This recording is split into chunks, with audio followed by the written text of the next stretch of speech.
ప్రేమ, యేసుని ప్రేమ.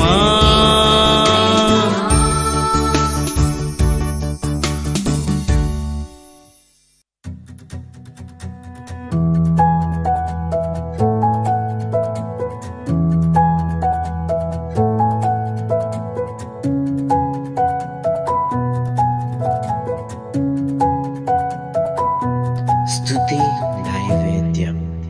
అభిషేకించే అభిషేకించే తైలపు కొమ్ముతో ఆ పరిశుద్ధాత్మతో నా గిన్నె నిండిపోర్లనే. యోహాను సువార్త 15వ అధ్యాయం 16వ వచనము చదువుకుందాం. నేను తండ్రిని వేడుకొందును, మీ యొద్ద ఎల్లప్పుడూ ఉండుటకై ఆయన వేరొక ఆదరణకర్తను అనగా సత్యస్వరూపియగు ఆత్మను మీకు అనుగ్రహించును. లోకము ఆయనను చూడదు, ఆయనను ఎరుగదు గనుక ఆయనను పొందనేరదు, మీరు ఆయనను ఎరుగుదురు. ప్రార్థన చేసుకుందాం. మహాపరిశుద్ధుడు అయిన మా తండ్రి, నీ పరిశుద్ధాత్మ కార్యమును ఈ దినమున అందరిలో మీరు జరిగించండి. నీ బలమైన హస్తము నీ దాసునికి తోడుగా ఉంచి నోటిని మీ అధీనములో ఉంచుకుని మీరే మాట్లాడమని, నీ వాక్యము అందరినీ బలపరచుటకు సహాయం చేయమని, ఇదో తండ్రి ఈ దినమున ఇదో ఈ కార్యక్రమాన్ని చూస్తున్న ప్రతి ఒక్కరిని కూడా ప్రభా నీ ఆత్మచేత సంధించమని యేసు నామమున ప్రార్థన చేయుచున్నాము తండ్రి, ఆమేన్. యేసు ప్రభువారు తన శిష్యులతో చెప్తున్న మాటలు ఇవి. నేను వెళ్ళిపోయిన తర్వాత మీ అందరి కోసము, దేవుని సంఘము కోసము నేను వేరొక ఆదరణకర్తను మీ మధ్యకు నేను పంపుదును. హల్లెలూయా. అంటే దేవుడు సంఘాన్ని అనాథగా ఉంచడానికి ఇష్టపడట్లేదు. అందుకనే త్రిత్వములో 3వ వ్యక్తి పరిశుద్ధాత్మ దేవుణ్ణి నేను వెళ్ళిన తర్వాత తండ్రిని వేడుకొని ఆయన ఈ భూమి మీదకి నేను పంపిస్తానని దేవుడు గొప్ప వాగ్దానాన్ని చేశాడు. దేవునికి స్తోత్రం చెల్లిందాం. పరిశుద్ధాత్మ దేవుని యొక్క కార్యాలు ఈ యొక్క యోహాను సువార్తలో ఆయన ఏం చేస్తాడో, ఈ ఆదరణకర్తను గూర్చి, పరిశుద్ధాత్మ దేవుని గూర్చి యోహాను భక్తుడు చక్కగా ఈ యొక్క గ్రంథంలో, ఈ యొక్క సువార్తలో చక్కగా రాస్తాడు. చూడండి, పరిశుద్ధాత్మ యొక్క కార్యాల్లో 26వ వచనం చదువుకుందాం. ఆదరణకర్త అనగా తండ్రి నా నామమున పంపబోవు పరిశుద్ధాత్మ సమస్తమును మీకు బోధించి నేను మీతో చెప్పిన సంగతులన్నిటినీ మీకు జ్ఞాపకము చేయను. పరిశుద్ధాత్మ దేవుడు చేసే పని ఏంటంటే, దేవుడు సంఘానికి లేకపోతే తన శిష్యులకి ఏదైతే అప్పగించాడో బోధను, వారిని ఎలాగైతే సువార్త చేయమన్నాడో ఆ సువార్త భారమును అన్నిటినీ కూడా మరలా పరిశుద్ధాత్మ దేవుడు ఏం చేస్తాడంటే మరలా పురుగొలుపుతూ ఉంటుంటాడు ఆయన. దేవునికి స్తోత్రం. ఆయన మనకి చెప్పిన దానిని మనుషులమైన మనం మర్చిపోతాం. అందుకనే పరిశుద్ధాత్మ దేవుడు వచ్చి ఏం చేస్తాడట, మరలా జ్ఞాపకము చేస్తాడట. మరలా జ్ఞాపకం చేస్తాడు, మరలా ఉజ్జీవం చేస్తాడు సంఘాన్ని. అందుకనే సంఘము ఏం చేయగలుగుతుందంటే దేవుని కార్యాలు చేయగలుగుతుంది. పరిశుద్ధాత్మ లేకుండా మనం ఏ కార్యాలు మనము చేయలేము. అందుకనే పరిశుద్ధాత్మ దేవుణ్ణి మనం అందరం కూడా ఎప్పుడు కూడా ఆయన్ని ఇంకా బలంగా పొందుకునేటట్లుగా మనము అడగాలి. పరిశుద్ధాత్మ దేవుడు ఎప్పుడైతే మనం రక్షణ పొందుతామో అందరిలో కూడా ఆయన ఉంటాడు. హల్లెలూయా. ఎప్పుడైతే బాప్తిసం పొందామో మనలోనికి పరిశుద్ధాత్మ దేవుడు వస్తాడు. అంటే ఈ లోన ఉన్న దేవుడు ఎప్పుడు బయటికి వెళ్ళడు. బాగా అర్థం చేసుకోండి. పరిశుద్ధాత్మ దేవుడు మనలో ఉన్నాడు, కానీ మనము పరిశుద్ధాత్మను పొందుకోవటం అంటే అది మన తల మీదకి రావటము. పరిశుద్ధాత్మ శక్తిని పొందుకోవటం వేరు, పరిశుద్ధాత్ముడు లోన ఉండటము వేరు. క్రీస్తుని ఎవరైతే అంగీకరించారో వారందరిలో దేవుని ఆత్మ మనలో ఉంటుంది. అయితే మనం పరిశుద్ధాత్మను పొందుకోవాలని బోధలు వింటాం.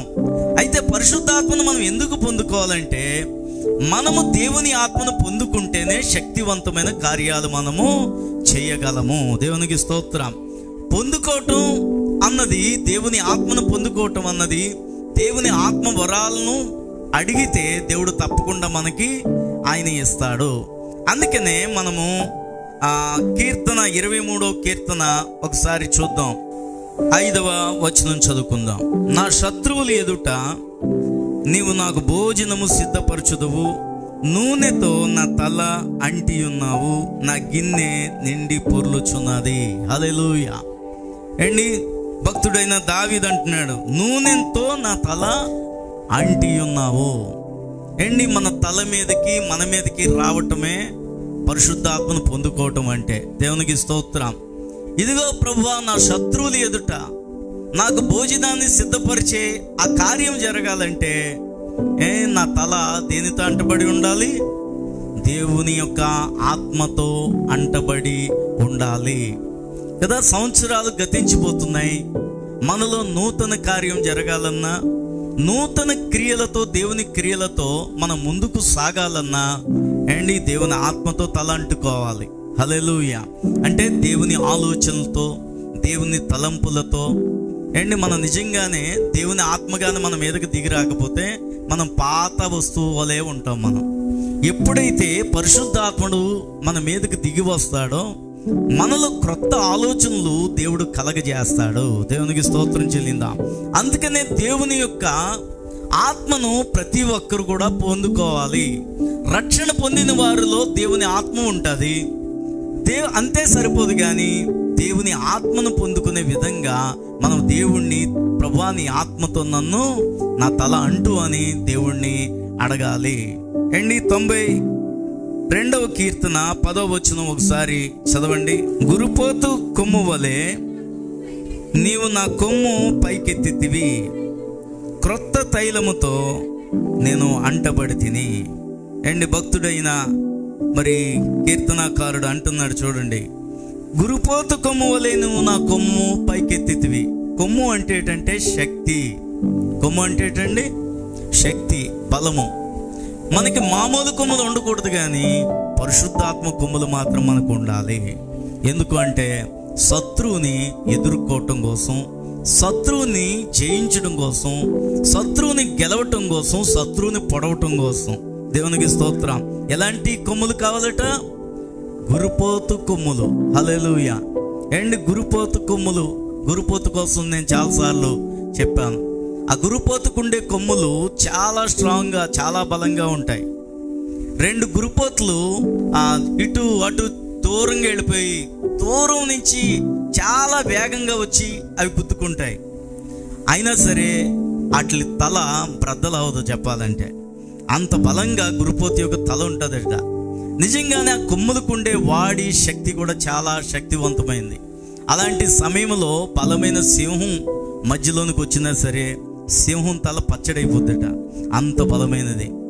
భక్తుడైన దావీదు అంటున్నాడు, గురుపోతు కొమ్ముపు తైలముతో నేను క్రొత్త నూనెతో ప్రతిరోజు నా తలను నేను అంటుకొనిచున్నాను అంటున్నాడు. దేవునికి స్తోత్రం. అందుకనే దావీదు గొప్ప కార్యములు దేవుని కోసము చేయగలిగాడు కదా. పరిశుద్ధాత్మను మనం ఎందుకు పొందుకోవాలి? పరిశుద్ధాత్మ శక్తిని మనం ఎందుకు పొందుకోవాలంటే నూతనమైన తైలముతో మనం అంటబడినప్పుడు క్రొత్తగా దేవుడు మన జీవితాన్ని ఏం చేస్తాడంటే రూపొందిస్తాడు. దేవునికి స్తోత్రం. నీ వాక్యము ద్వారా మాట్లాడిన విధానమును బట్టి మీకు వందనాలు తండ్రి. దేవునైనా ఈ సంవత్సరంలో ప్రతి క్రైస్తవుని మీద నీ ఆత్మవర్షం కురిపించు తండ్రి. ప్రతి క్రైస్తవుడు జ్ఞానము కలిగి నీ ఆత్మను పొందుకునే భాగ్యమును, నిన్ను అడిగే భాగ్యమును దయచేయమని అడుగుచున్నాం. పరిశుద్ధాత్మ వరములతో సంఘమును నింపండి ప్రభువా. అన్ని సంఘాల్ని నింపండి ప్రభువా. ఈ కడవరి దినములలో బలమైన కార్యములు చేసే బిడ్డలుగా ప్రతి ఒక్కరిని నింపమని, వాక్యం అందరిలో ఫలించుటకు సహాయం చేయమని యేసు నామమున ప్రార్థన చేయుచున్నాము తండ్రి. ఆమేన్. సరిగరి పారిగ పదస సరిగరి పారిగ పదస గదప పదస సదప మగరిస.